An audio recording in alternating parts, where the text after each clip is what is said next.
Hey, Bruce. Chris Chapman, Fox Sports Las Vegas postgame show. Pavel Dorofeyev gets to 30 goals. He's been pretty consistent all season. He had one stretch where he I think it was between Thanksgiving and Christmas where he really wasn't scoring a lot. But since then, his game has really elevated. So what have you seen since that stretch, and maybe where is his confidence level when you see him out there scoring goals like that? He's been confident all year. He's a very low-maintenance guy, to be honest with you. He puts the work in. He put a lot of work in this summer. He's progressively gotten better through our organization. That's usually a tell of a guy that's working. It's not just luck one year. He's kind of slowly worked his way into the lineup, got better in Henderson, got better here. Now it's coming together for him. He's found the right line, but good spot in the power play. But all that aside, he's earned it, right? He's done a lot of the right things, all the right things, really. And I said it, even though he didn't score in that stretch, I remember he wasn't playing poorly. He wasn't. The puck wasn't going in. And goal scores, that happens. So that's a tell, too, for young guys. Are you going to start cheating for offense all over the place, or is he going to start changing his game or not? And he didn't. And credit to him, credit to his teammates around him. Guys will pick him up. We got good players in that room. And now he's kind of reclaimed it. So we'll see where it goes from here. The big test for Pav is making those steps will be, playoffs. Can he, elevate at that higher level? We'll see. A lot of young guys go through that. So let's not get ahead of ourselves. Let's get there first and see how that goes. But the way he's playing the game, in terms of being in traffic, even the face-off goal, he made a real smart play with his stick to find some ice and get the shot off. There's both two face-off goals. I guess the second one he found the loose puck and he's going to the interior ice. He's not waiting for someone to pass it to him. So he's doing things that will lend itself to success in any environment. So that's what I like about his game for a young guy. Coming off the Four Nations, Noah Hannafin was thrust into that number one power play role.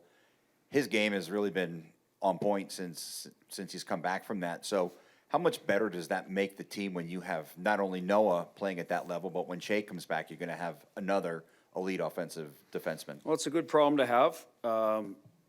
One of them is not going to like me when I call the other's name in that unit, but that's about being a good teammate. We knew that going into the year.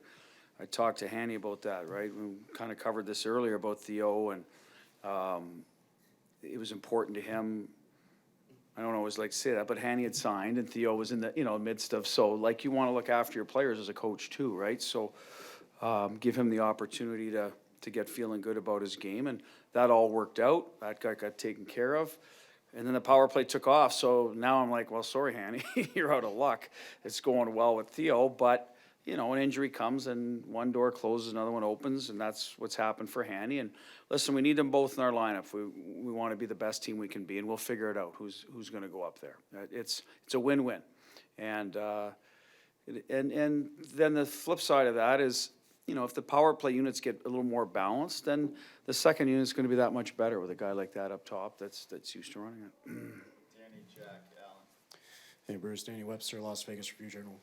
Going back to Pavel, it kind of got lost in the shuffle over the trip, but you touched on the penalties that he took in the last couple of games.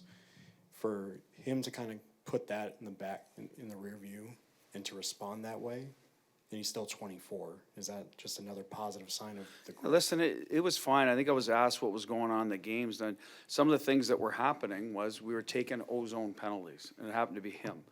I remember a game we took 2 or 3 in there. I think Howie took one. It was an interference call. There was a high stick.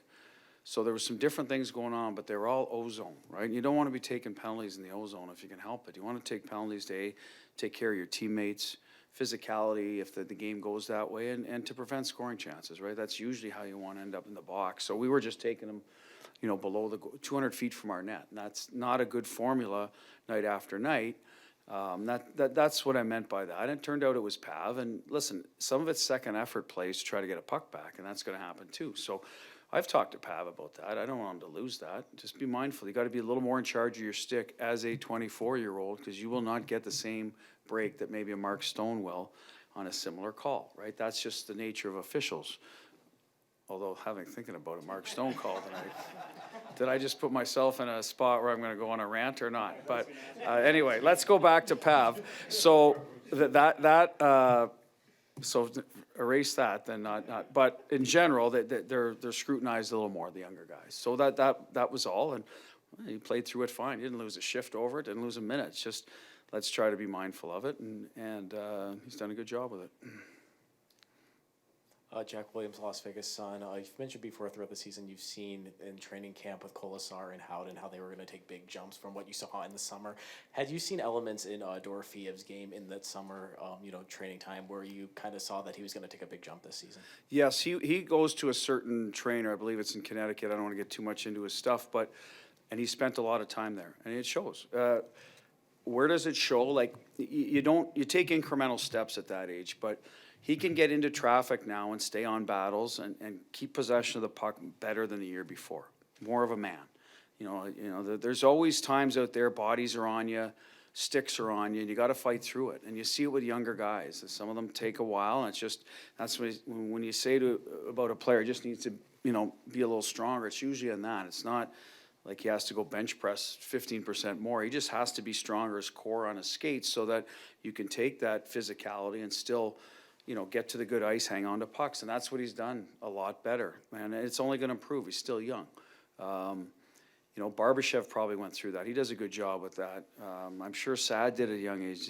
Going through the middle of the ice today, him, with pace and being able to be elusive. Like, those are things that, a lot of wingers need to do to have sustained success in the league, especially if you're going to be an offensive guy. He's done a good job with that. And some guys just have blazing, like Howie's more foot speed. He's a big guy that just blows by you. Pav's a little bit different. He's got to pick his way through the middle of the ice sometimes, and that's where I've seen the biggest growth in him physically. And we always knew he could score if he got his shot off in there. And now he's getting it off more. Why? Because he can handle the duress that's goes along with that. Alan, Paul. Hi, Bruce. How hard do you want to push this team to win the division versus trying to prepare for the playoffs and get Carly back in, get Theodore back in? What kind of balancing act? I think it goes hand in hand. If you're pushing and in terms of playing, you need to play good hockey every night and play the right way. Well, that's only going to help you in the playoffs. The balance will be minutes, like how much. And I think tonight, if you looked at our forward group, even though we had a good third period, I think my eyes aren't great. It's probably as balanced as been in a while. So that's good. Now, some of that is the fact that this is our forward group that is completely healthy right now. So you can, early in the year when maybe some younger guys are playing on the fourth line, it's a 1-0 game, it's a face-off in your end, 5 minutes to go, you're thinking, well, okay, I'm going to put more back. That's what happens. Now, I don't have to look. I just look down the bench, and everybody played against Zach and Pasternak tonight. Probably every line at some point. So we had Jack to start the game, but then Carly, and then we used Nick Woffer. So that's when we're at our best. So I think the question is, we can do both. We can do both there. We just got to keep an eye on the minutes in certain situations and trust whatever line is up to get the job done. And I think that's when we're at our best. We've always been at our best when we don't play the matchup game. Yeah, we prefer some, but we don't get married to it where we lose people and overextend people. Hi, Bruce. Paulo Dos Santos, NHL.com. Overall, what do you think about William Carlson's return just for someone who's missed 20 games?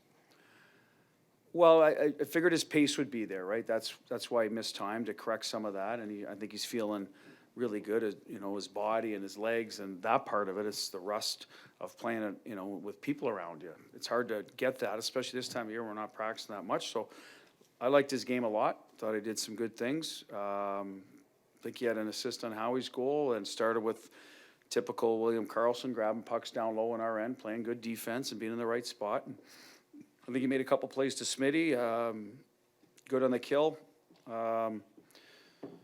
Power play, I'd have to look at but that part of it, it'll come. So, yeah, check the box tonight. Helped us win a game as usual, and he'll only get better as he goes along. He does have a little bit of catching up to do, but, sometimes that at this time of the year, that's not a bad thing. He's excited to play where other guys have played a lot, and they're it's the mental grind. He doesn't at least have to go through that. It's the excitement of being back in the lineup. So, there's always a positive to sometimes when a guy misses that much time. Without getting you in trouble on the stone penalty, how much of a boost was that kill coming off that? Well, what you forget in all of that is we had a 2-on-1 from center ice in with two of our best players, right? So that we lost an opportunity to get a lead. It's not only the penalty call. I mean, we have the puck and going the other way, and so it's a double whammy. So the kill was important. You know, all of a sudden Boston could have life. They're in our building. They take the lead. It's always easier to play. So our kill was very good in Detroit. We didn't do much well there, or to the level we expect to. I thought Detroit, our penalty kill was good. And I thought Samsonov was good, gave us a chance to win. After that, we didn't generate enough, and it was good again tonight in that situation. So good for us. That's an area of our game we want to clean up. We're not in the box a lot. But we want to make sure we're good on that when we do go to